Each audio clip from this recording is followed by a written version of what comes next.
एक समय की बात है, पहाड़ों और नदियों से घिरे एक छोटे से गांव सूरजपुर में एक 12 साल का बच्चा रहता था, जिसका नाम था आरव। आरव बहुत ही समझदार, दयालु और मेहनती बच्चा था, लेकिन उसकी जिंदगी में एक बहुत बड़ा दुख था। वह अनाथ था। जब आरव बहुत छोटा था, तभी उसकी मां बीमारी से चल बसी। उसके पिता, जो एक बहादुर लकड़हारे थे, एक दिन जंगल में गए और फिर कभी वापस नहीं आए। गांव वालों ने बहुत खोजा, लेकिन उनका कोई पता नहीं चला। तब से आरव अकेला हो गया। गांव के स्कूल के शिक्षक गोपाल मास्टर जी ने उसे अपने घर में जगह दी और उसकी देखभाल करने लगे। मास्टर जी की कोई संतान नहीं थी, इसलिए वे आरव को अपने बेटे जैसा ही मानते थे। आरव हमेशा सोचता था, मैं कब तक मास्टर जी पर बोझ बना रहूंगा? मुझे भी कुछ करना चाहिए। एक दिन उसने मास्टर जी से कहा, मास्टर जी, अब मैं बड़ा हो गया हूं। मैं भी काम करना चाहता हूं ताकि आपकी मदद कर सकूं।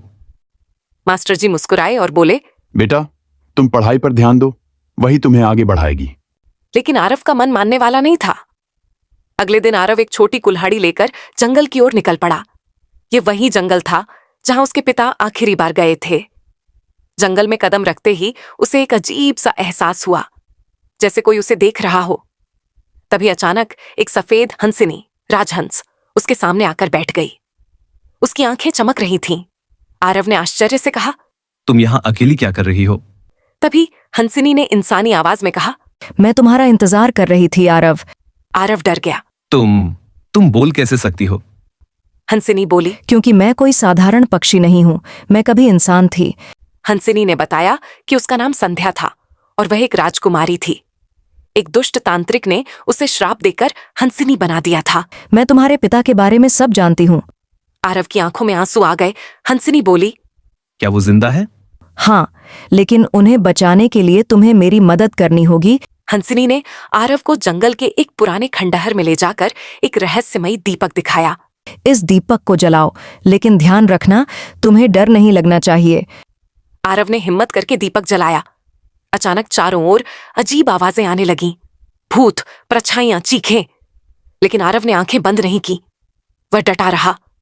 कुछ देर बाद सब शांत हो गया। हंसिनी मुस्कुराई। तुमने पहली परीक्षा पास कर ली।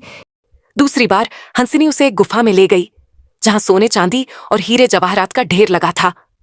हंसिनी बोली, ये सब तुम्हारा हो सकता है। आरव कुछ पल के लिए चौंका, लेकिन फिर बोला, मुझे ये सब नहीं चाहिए। मुझे सिर्फ अपने पिता चाहिए। हंसिनी की आंखों में खुशी आ गई। तभी अचानक एक बूढ़ा साधु वहां प्रकट हुआ।